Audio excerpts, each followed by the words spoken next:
नमस्कार दोस्तों, हम मानवों को इस प्रकृति ने अनेकों संसाधन दिए हैं अपनी आवश्यकताओं की पूर्ति करने के लिए, लेकिन हम विकास की इस अंधाधुंध दौड़ में प्रकृति का बनाया संतुलन खराब कर रहे हैं, जिसका एक उदाहरण सामने आता है अराल सागर का पूर्ण रूप से सूख जाना। दरअसल 68,000 वर्ग किलोमीटर में फैली तथा कभी दुनिया के चौथे बड़े सागर के नाम से मशहूर अराल सागर आज दम तोड़ने के कगार पर है। एक समय में इसकी विशालता का अंदाजा अंतरिक्ष से भी स्पष्ट रूप से लगाया जा सकता था, लेकिन आज इसके स्थान पर केवल बंजर जमीन दिखती है। 1950 तक 60,000 लोगों की रोजी रोटी इसी सागर के सहारे चलती थी, जो आज बंद होने के कगार पर है। इसके सूखने की शुरुआत हुई द्वितीय विश्व युद्ध के बाद सोवियत संघ के नेता निकिता क्रुश्चेव द्वारा लिए गए आर्थिक उत्पादन बढ़ाने के फैसले के कारण। उन्होंने कजाकिस्तान, मध्य एशिया की बंजर पड़ी जमीन पर कपास, धान जैसी फसलों को उगाने के लिए अनेकों जल परियोजनाओं की शुरुआत की। इन्हीं परियोजनाओं से 1960 से लेकर 1980 के अंत तक सोवियत संघ दुनिया की 1/4 कपास का उत्पादन करने लगा तथा कपड़े व अन्य खाद्य वस्तुओं का एक बड़ा निर्यातक भी बन चुका था। लेकिन 1980 के बाद धीरे धीरे इसके उत्पादन में भी कमी आने लगी।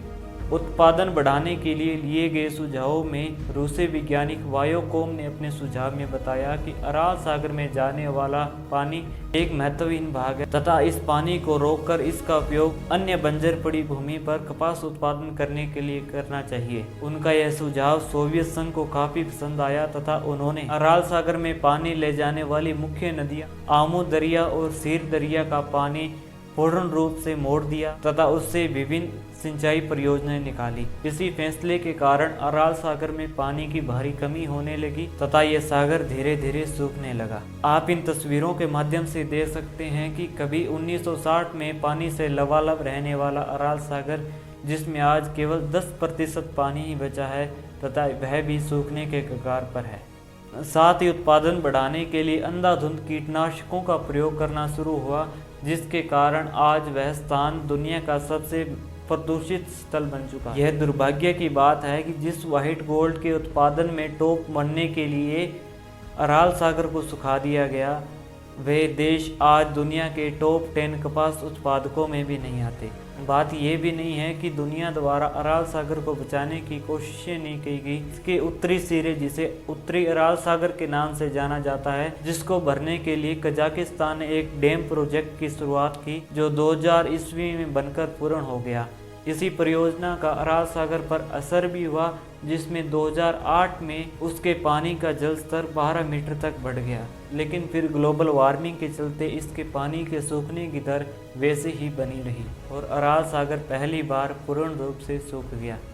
नासा की एक रिसर्च के अनुसार 1960 तक बर्फ पिघलने तथा बारिश होने के कारण अराल सागर में 50 किलोमीटर पानी आता था, जो ग्लोबल वार्मिंग के चलते 1980 तक शून्य हो गया तथा अराल सागर के पानी में तेजी से कमी आई।